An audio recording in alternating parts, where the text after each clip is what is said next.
Hey Magic players, this is Ben with MTG Frontier Guide, and today we're doing a deck tech for Rakdos constructs. Now to start the deck out, we're running 3 copies of Pia's Revolution.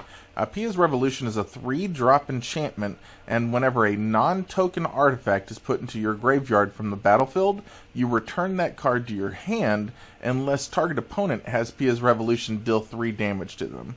So the whole deck is synergized around this specific card mainly.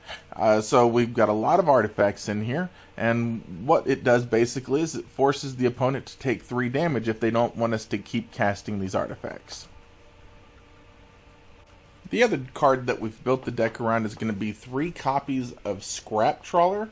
It's a 3-drop, 3/2 artifact creature. It is a construct, and whenever Scrap Trawler or another artifact you control is put into the graveyard from the battlefield, you get to return to your hand an artifact card from your graveyard with lesser converted mana cost. So the opponent, especially if you just had Pia's Revolution out, this can be very useful because the opponent might have just taken 3 damage to put an artifact into your graveyard, and then with Scrap Trawler going to the graveyard or another artifact when you have Scrap Trawler out going to the graveyard, you may be able to return that card back to your hand to recast it anyways. So it can become very problematic for your opponent, and you'll continue to see some more of the synergies as we go through the deck. Now we have our only non-construct creature in the deck, and it's going to be 2 copies of Reckless Fireweaver. And whenever an artifact enters the battlefield under your control, Reckless Fireweaver deals 1 damage to each opponent. So it doesn't target, so if they have hexproof somehow, it gets around that. And we have a lot of artifacts in the deck coming in, and so it can be very problematic for your opponent. And you'll see some of the combos that we have here later on with some of the other cards as well. Next up, we have 4 copies of Metallic Mimic. And Metallic Mimic is a 2-drop, 2/1, and as it enters the battlefield, we get to choose a creature type, which for this deck is going to be constructs. And the Mimic is that creature type in addition to Shapeshifter. And each creature you control with the chosen type of constructs enters the battlefield with an additional +1/+1 counter on it. And this does stack, so if we have multiple Metallic Mimics on the battlefield, then our constructs enter with multiple +1/+1 counters. And that brings us to one of my favorite combos in the deck. So we're running 4 copies of Walking Ballista, and Walking Ballista costs XX, and it enters the battlefield with X +1/+1 counters on it. You can pay 4 mana, you can put an extra counter on the Ballista, and you can remove a +1/+1 counter, and it deals 1 damage to target creature or player. Now, if we have a Metallic Mimic in play, we can actually cast the Walking Ballista for 0, and it will enter with a +1/+1 counter on it, which we can immediately use to ping the opponent or to ping one of their creatures that they control. And if we have a Pia's Revolution in play, then it will force the opponent to pay 3 life. Otherwise, the Ballista will just come directly back to our hand, and we can do it again.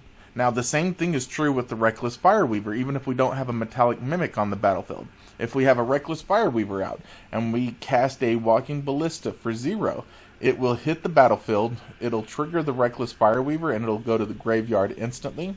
And if we have the Pia's Revolution, it forces the opponent to pay 3 life, to take 3 damage basically with that card, and it will go to the graveyard. Now, if we have Scrap Trawler out, once we've lost one of our artifacts, we can bring the Walking Ballista back to our hand and start the cycle back over again if they have paid the 3 life to send it to the graveyard. So it ends up being a lot of fun. This is the main reason to run the deck, is the interaction between the Walking Ballista and all of the other cards in here. And we also have 2 copies of Hangarback Walker. The same things apply for Hangarback Walker because it also is an XX creature, an artifact creature, and it enters the battlefield with X +1/+1 counters on it. And then when it dies, you get to put that many Thopter tokens into play. Now, it doesn't work as well with the pinging the opponent as Walking Ballista does, which is why we're only running the 2 copies of it. But it works great with the Reckless Fireweaver, paying just the 0 to put it out there and ping the opponent and force the opponent to pay 3 to take 3 damage in order to allow that card to go to your graveyard. And it also works great with the Scrap Trawler, because if we have something that's 1 or greater converted mana cost go to the graveyard, then we can bring that back. And the Hangarback's Thopter tokens that it makes are definitely relevant.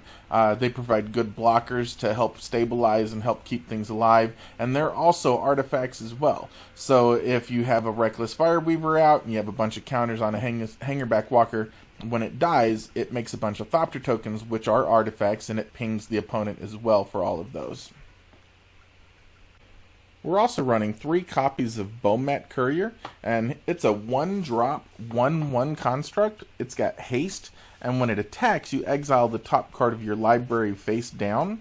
And then, if you decide to, you can pay 1 red mana, you discard your hand, and you sacrifice the Bomat Courier, and then you put all the cards exiled with Bomat Courier back in their owner's hand.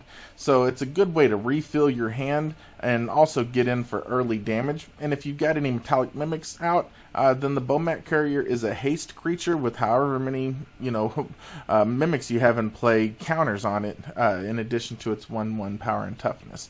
So it actually can do quite a bit of work in the deck. And it's another just good 1-drop to be able to bring back with the 2-drop going to the graveyard if you have a Scrap Trawler out. It's a good artifact to trigger for your Reckless Fireweaver. So, I mean, it just synergizes very well with the deck, and it fits that 1-drop slot very nicely. And to finish up the creatures in the deck, we have 4 copies of Foundry Inspector. It's a 3-drop, 3/2 construct artifact creature, and it makes all of our artifact spells cost 1 less generic mana to cast. So it fits in great with the theme of the deck being constructs and artifacts, and it just makes everything work a little bit smoother. We're also running 2 copies of Ghostfire Blade. It's an equipment, it's 1 converted mana cost, and its equip cost is only 1 if you're attaching it to a colorless creature, and it gives the creature +2/+2.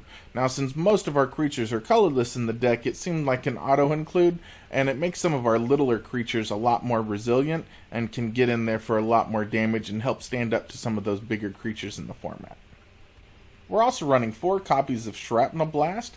It's a 2-drop, and as an additional cast to cost it, you sacrifice an artifact, which can be used to trigger your Scrap Trawlers.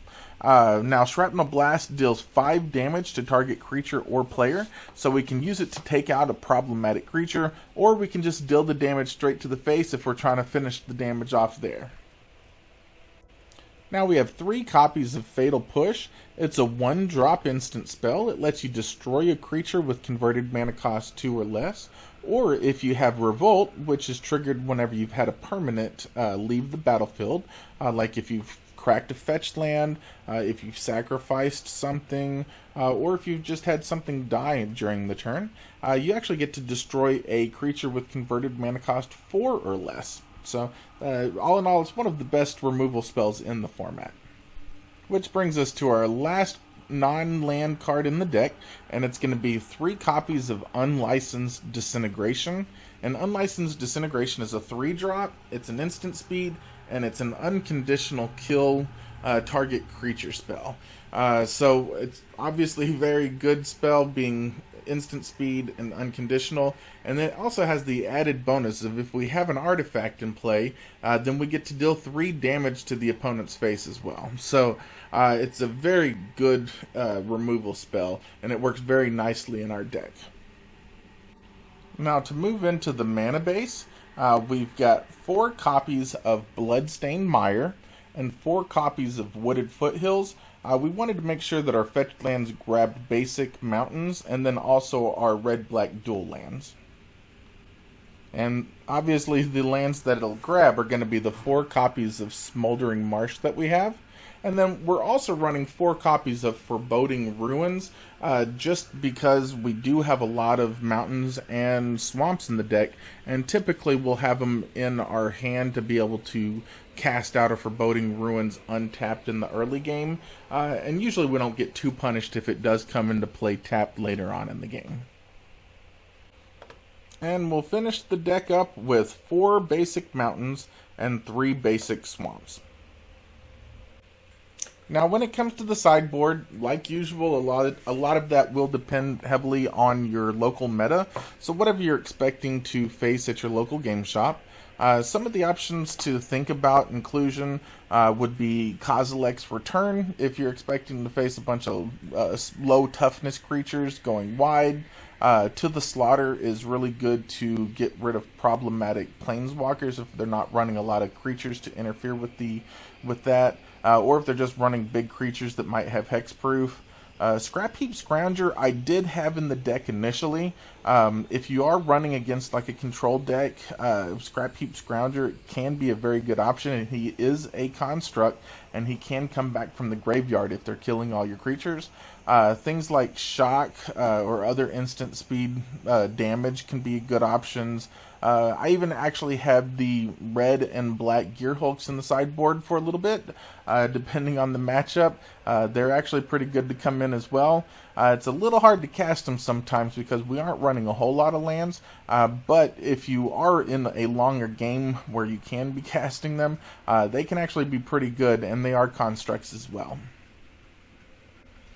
And that's it for our Rakdos constructs. So I'd like to thank you for watching. If you liked the video, hit the like button, share it, leave us a comment. Let us know if you built the deck, how it ran. Let us know what you'd like to see in the future.